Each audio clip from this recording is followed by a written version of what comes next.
মন থেকে কিছু চাইলে আল্লাহর কাছে আল্লাহ সেটা পূরণ করে দেয়।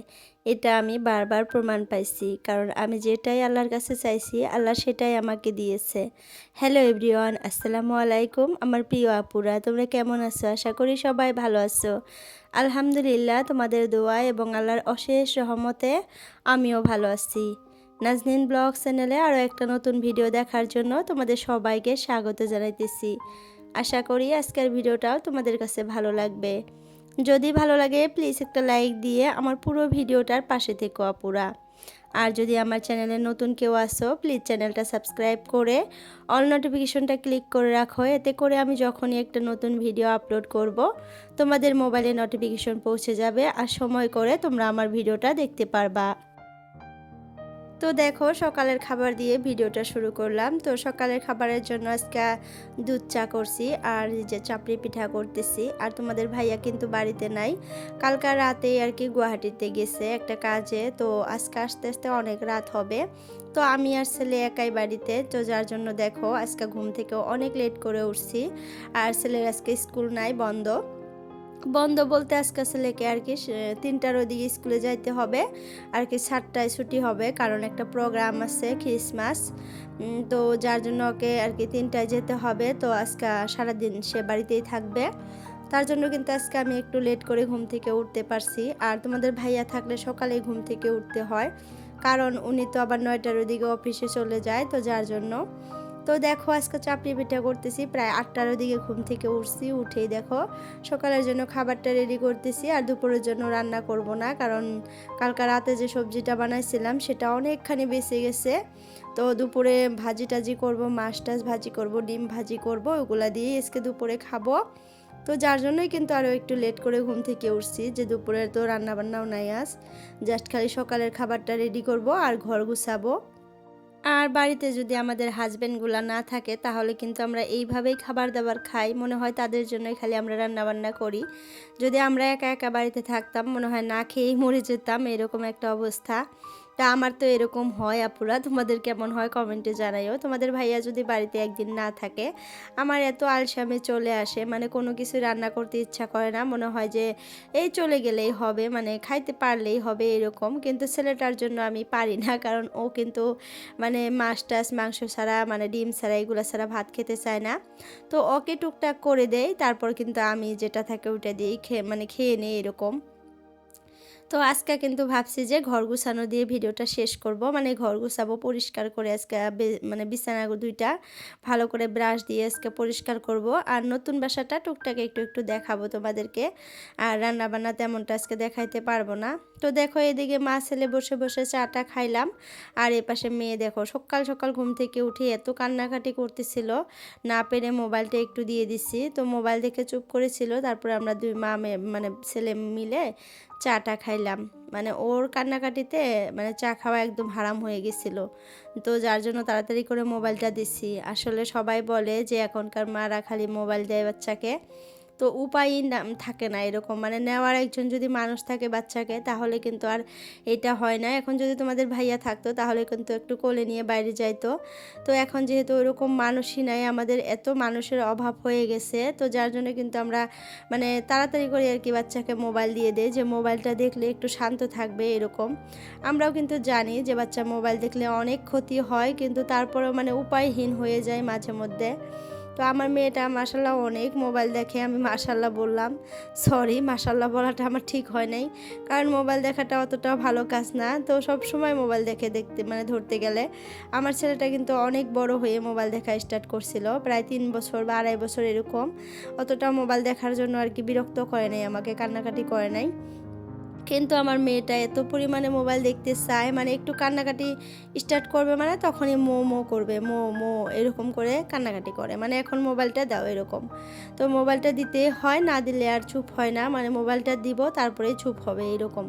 যত কিছুই দেখানোর চেষ্টা করি, যত কিছু দেখাই আর কি তাকে ভুলানোর চেষ্টা করি যে মোবাইলটা নাই, তুমি এটা দেখো ওটা দেখো, ওটা মানে মানে ভুলবেই না এরকম, এত জিদ হয়ে গেছে। তো এরকম করে কিন্তু তাকে মাঝে মধ্যে আর কি আমি মোবাইলটা দিই। উপায়হীন হয়ে। তো যাই হোক, ওকে মোবাইল দিয়ে বসিয়েছিলাম, আমরাও চাটা খেয়ে নিলাম। তারপরে কয়েকটা বাসন ছিল পরিষ্কার করে ধুয়ে নিলাম।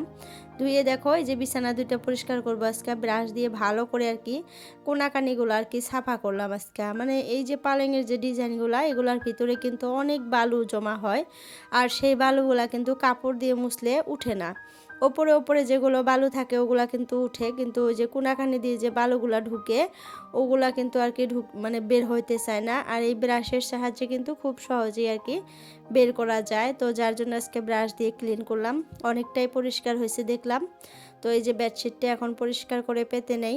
আর বিছানা দেখতে ভালো লাগলে মনের মধ্যে অনেকটাই শান্তি লাগে আমার কাছে আর কি। ঘরের মধ্যে খালি আগে আমার চোখে পড়ে বিছানা দুইটা, আর কিছুই চোখে পড়ে না। তো বিছানা দুইটা যদি মানে একদম ক্লিন থাকে, ফ্রেশ থাকে, আমার মন আবার মানে মস্তিষ্ক দুইটাই ঠান্ডা থাকে, ভালো থাকে।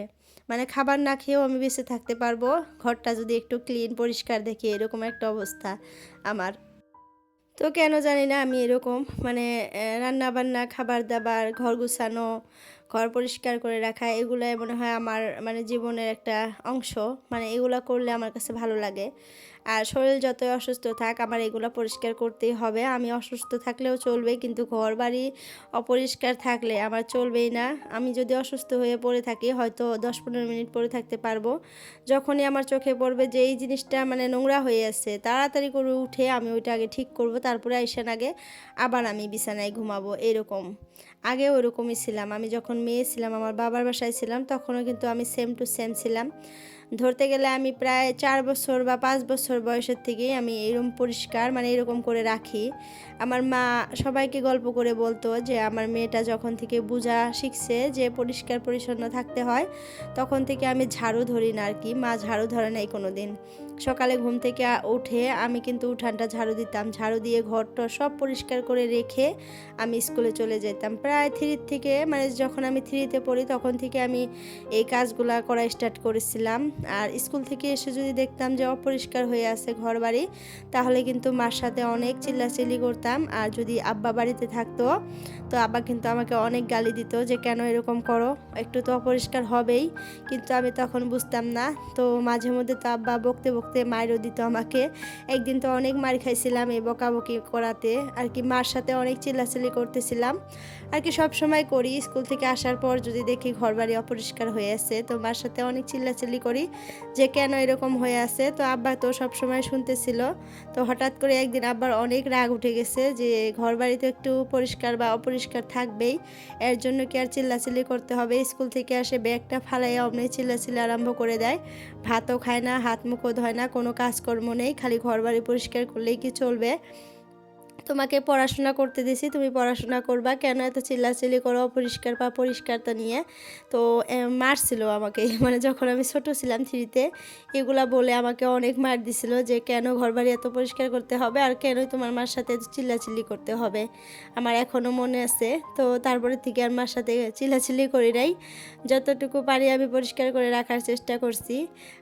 আর আমার একটা ফুপু আছে, ওই ফুপুটা তো এখনও আমার সাথে আর কি আমাকে জোকায়। যদি এখনও ফোন করে বা দেখা হয়, বলবে যে তুই কি এখনও ওরকমই আছিস, একটা পাতা পড়লে কি তুলে নিয়ে ফালাইয়া দিস? আমি কিন্তু ওরকমটা ছিলাম। মানে একটা উঠানে যদি পাতা পড়তো গাছের, সেটা তাড়াতাড়ি করে হাত দিয়ে তুলে নিয়ে ফালাইয়া দিতাম। আর যদি অনেকগুলা পড়তো তাহলে ঝাড়ু নিয়ে দৌড় পারতাম। তো বলতো যে বলে যে এখনও ঝাড়ু নিয়ে দৌড় পারিস খালি সারাদিন, আর কোনো কাজ নেই তোর, বাচ্চা কাচ্চাকে কীভাবে মানে সামলাস? তো এইরকম একটা অবস্থা। তোমরা তো আমাকে ভিডিওতে দেখোই আমি কিভাবে আর কি পরিষ্কার করে রাখি, যতটুকু পারি আর কি। তো এখন বাচ্চা কাচ্চা নিয়ে কিন্তু অতটাও পারি না, আগে যতটুকু পরিষ্কার ছিলাম তার থেকে অনেকটাই কমে গেছে। তো যাই হোক, নতুন বাড়িতে আসলে আরও একটু ভালো করে পরিষ্কার করে রাখার চেষ্টা করব। কালকে একটা আপু বলছিল যে আপু তুমি এই বাড়িটাই এত পরিষ্কার করে রাখো, নতুন বাড়িতে গেলে কত পরিষ্কার করে রাখবা। তো আপুটা কিন্তু একদম মানে বুঝতে পারছে যে আমি কিভাবে থাকতে ভালোবাসি।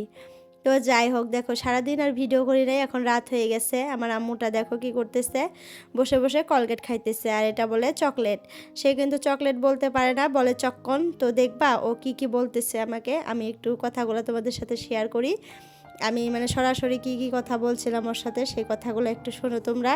আর ও কলগেট খেতে অনেক পছন্দ করে, যখনই কলগেটটা দেখবে তখনই মানে লাগবেই ওর। ওইটা মানে চুষে একটু একটু যে মিঠা লাগে, ওইটাই ওর কাছে অনেক টেস্ট। অনেক দুষ্ট হয়েছে বুড়িটা। ছাদ না গে তখন খাবা তখন নাই। তুমি কি খাও মা? ছোনা খাও। তোমাকে ওটা কে লাইনে দিছে? দাদা। কে লাইনে দিছে? দাদা। কও দাদা কো ডাক দাও। আই হাই কও সাম্মু। টাটা দাও সাম্মু। কও বাই বাই। বালাই ওই শোনা মা। তো দেখছো বুড়িটা কত কথা বলে। তো এখন রাত হয়ে গেছে, কিন্তু অনেকটাই রাত হয়েছে।